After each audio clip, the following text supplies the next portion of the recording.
How to fix message notification sound on iPhone.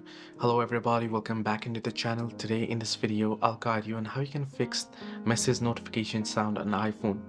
Well, if you're having some issues with the notification sounds for your iPhone, here is how you can fix it. Simply open up settings first. Once you open up settings, scroll down and looking for the notifications option. Tap on notifications. On the notifications page, scroll down and now looking for the messages option here.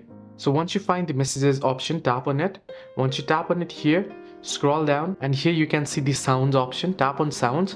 Now if this sounds option is set to none, that is probably the problem that is causing the sound notification error for your message. You can set it to any of these, either default or any other of these available sounds.